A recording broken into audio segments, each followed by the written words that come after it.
Hello friends, welcome to Soundarya Soumiyam YouTube channel. இன்னைக்கு பார்க்க போகிற ரெசிபி சம்மர் ஸ்பெஷல் தான். ஈவினிங் ஸ்நாக்ஸ் ரெசிபியாகவும் நம்ம வச்சுக்கலாம். இந்த வீடியோவில் நீங்கள் பார்த்துட்ருக்கீங்க. ஈவினிங் ஸ்நாக்ஸ் ரெசிபியில் நம்ம சிப்ஸ் தான் செஞ்சுருக்கோம். அது என்ன சிப்ஸ், எதில் செய்கிறோம் அப்படின்னு சொல்லி வீடியோக்குள்ளே போய் பார்க்குறதுக்கு முன்னாடி நம்ம சேனலுக்கு சப்ஸ்கிரைப் பண்ணாமல் பார்க்குறவங்களாம் சப்ஸ்கிரைப் பண்ணுங்கள். வீடியோ பிடிச்சிருந்தா லைக் பண்ணுங்கள். உங்கள் ஃப்ரெண்டு ரிலேட்டிவ்ஸ்க்கெலாம் ஷேர் பண்ணுங்கள். வீடியோவை ஃபுல்லாக ஸ்கிப் பண்ணாமல் பாருங்கள். பெல் ஐக்கானை கிளிக் பண்ணி வச்சுக்கோங்க. அப்போ தான் நாங்கள் போடுற வீடியோ முன்னாடியே உங்களுக்கு நோட்டிஃபிகேஷனாக வரும். வாங்க வீடியோக்குள்ளே போகலாம். இப்போ நீங்கள் வீடியோவில் பார்த்து கண்டுபிடிச்சிருப்பீங்க என்ன சிப்ஸ் அப்படின்னு சொல்லிட்டு. உருளைக்கிழங்கு சிப்ஸ் தான் நம்ம செய்ய போகிறோம். கடையில் காசு கொடுத்து வாங்க வேண்டிய அவசியம் கிடையாது. இனிமேல் நம்ம வீட்டிலேயே தயார் பண்ணலாம் சூப்பராக. அதுக்கு நான் ஒரு 3 கிலோ கிழங்கு, உருளைக்கிழங்கு நல்லா இனிப்பு இல்லாத கிழங்காக எடுத்து வச்சுருக்கேன். அது மண்ணாக இருக்கும் அப்படின்றதுனால நல்லா தேய்ச்சி கழுவிக்கிட்டு இருக்கேன்.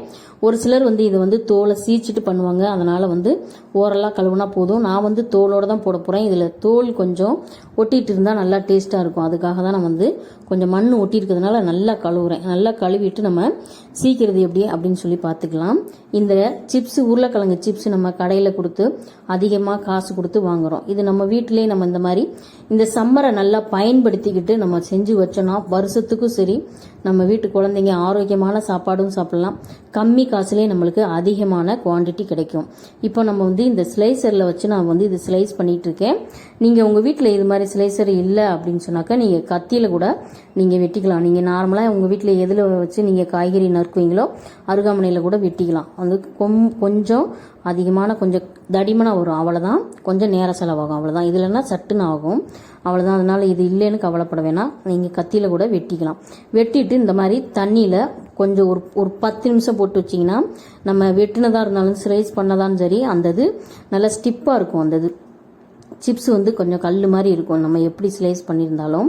அதுக்காக தான் இந்த தண்ணியில் ஊற போடுறோம். இப்போ ஊற போட்டுட்டு நம்ம அடுத்த வேலை என்ன பண்ணுறோம் அப்படின்னு பாருங்கள். ஒரு அகலமான பாத்திரத்தில் தண்ணி வச்சு ஊற்றி கொதிக்க வச்சுக்கோங்க. இதில் கொஞ்சம் படிகாரம் போட்டோம்னா, படிகாரம்னா எல்லாருக்குமே தெரியும், வெள்ளையாக இருக்கும்.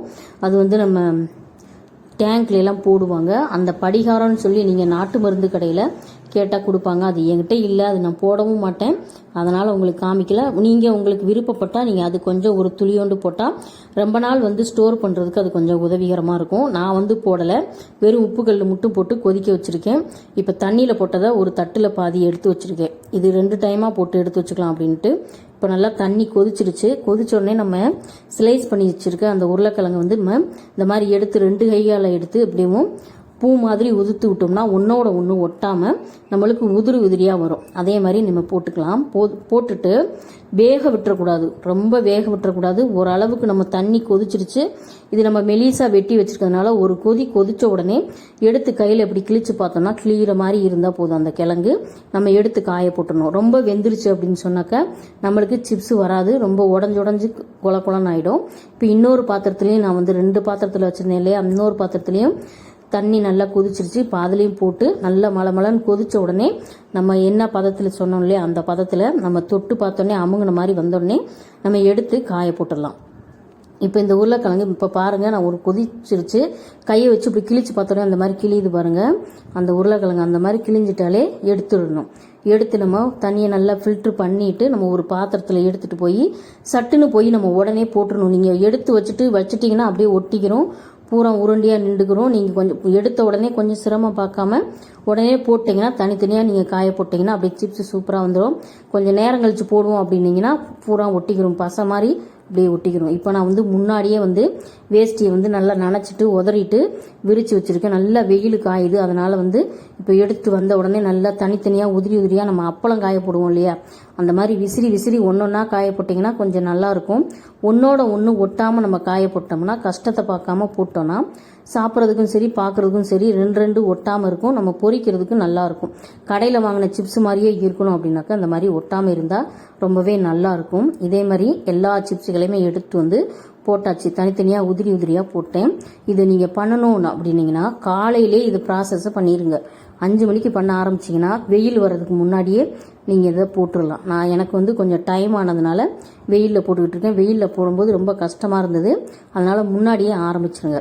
இந்த சிப்ஸ் ஒரே நாளில் காய்கிறது தான். ஏன்னா இப்போ வெயில் நல்லா சுட்டரிக்குது, கொளுத்திக்கிட்டு இருக்குது. அதனால் இது சுடுதண்ணியில் போட்டு எடுத்ததுனால மெலீஸாக ஸ்லைஸ் பண்ணியிருக்கிறதுனால ஒரே நாளில் காயும். அப்படி காயலை அப்படின்னா மறுநாள் காயப்பட்டு எடுத்து வச்சுக்கோங்க.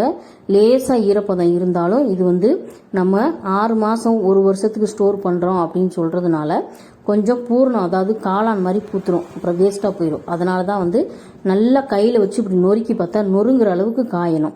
அந்தளவுக்கு காஞ்சிச்சுன்னா மட்டும் நீங்கள் ஸ்டோர் பண்ணி ஏர்டைட்டான பாக்ஸில் போட்டு மூடி வச்சிட்டிங்கன்னா நம்ம வீட்டில் என்ன சாப்பாட்டுக்கு வேணால் தொட்டுக்கலாம். ரசம் சாதம், சாம்பார் சாதம், எந்த கிளறின சாதம் எதாக இருந்தாலும் சரி, இதை சைடிஷாக நம்ம வச்சுக்கிட்டு சாப்பிடலாம். ஈவினிங் ஸ்நாக்ஸ் டைமாக நம்ம வந்து டீ குடிக்கும்போது குழந்தைங்க ஸ்கூல் விட்டு வர நேரத்துக்கு பொரிச்சு சட்டுன்னு கொடுக்கலாம். கடையில் தான் வாங்கி கொடுக்கணுன்ற அவசியம் இல்லை.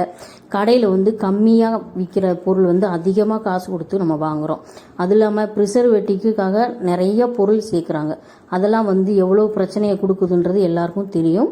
அதனால் இந்த சம்மரை வந்து எல்லோருமே பயன்படுத்தி இந்த மாதிரி பொருட்களை நம்ம செஞ்சு எதெல்லாம் ஸ்டோர் பண்ணணுமோ அதெல்லாம் நம்ம செஞ்சு வச்சுக்கிட்டோன்னா நம்மளுக்கும் ஒரு வேலை செஞ்ச மாதிரி இருக்கும், நல்ல ஆரோக்கியமான பொருள் சாப்பிட்ட மாதிரி இருக்கும். அதனால் வந்து இந்த வெயிலை நல்லா பயன்படுத்திக்கங்க. வெயிலுன்றது கொஞ்சம் கஷ்டமான செயல் தான். ஆனால் வந்து இந்த மாதிரி செயல்கள் செய்கிறது, இந்த மாதிரி வேலைகள் செய்கிறதுக்கு இந்த வெயிலை வந்து நம்ம நல்லா பயன்படுத்திக்கணும். வெயில் வந்து அப்போ வந்து நம்மளுக்கு உதவிகரமாக இருக்கும். இப்போ நல்லா ஒரே நல்லா காஞ்சிடுச்சு. நான் வந்து கொஞ்சம் மறுநாள் போட்டு கொஞ்சம் வெயிலில் போட்டு எடுத்துருக்கேன் பாருங்கள். இப்போ பாருங்கள், ஒரே நாளில் காயலை. எனக்கு மறுநாள் வந்து ஒரு துணியில் மொத்தமாக போட்டு காய வச்சுருக்கிறேன். ஏன்னா கொஞ்சம் லேசாக ஈரப்பதம் இருந்தாலும் நம்மளுக்கு வந்து அது டேமேஜ் ஆகிடும். அதனால தான் வந்து மறுநாளும் நான் மொத்தமாக போட்டு காயுது. ஒரு மதியானம் வரைக்கும் போட்டுட்டு இப்போ உங்களுக்கு ஏர்டைட்டான டப்பாவில் போட்டு வச்சிடலாம். இதை நான் உங்களுக்கு வறுத்து காமிக்கிறேன் பாருங்கள், எப்படி இருக்குன்னு பாருங்கள். நீங்கள் கையில் எடுத்து உடச்சி இப்படி நொறுக்கி பார்த்தீங்கனாலே தெரியும், நல்லா நொறுங்கிடும். அப்போ வந்து நல்லா காஞ்சிருச்சு அப்படின்னு அர்த்தம். எனக்கு வந்து தனித்தனியாக தான் இருக்குது. நல்ல மெலீஸாக ஸ்லைஸ் பண்ணதுனால அப்படியே சுருங்கின மாதிரி இருக்குது.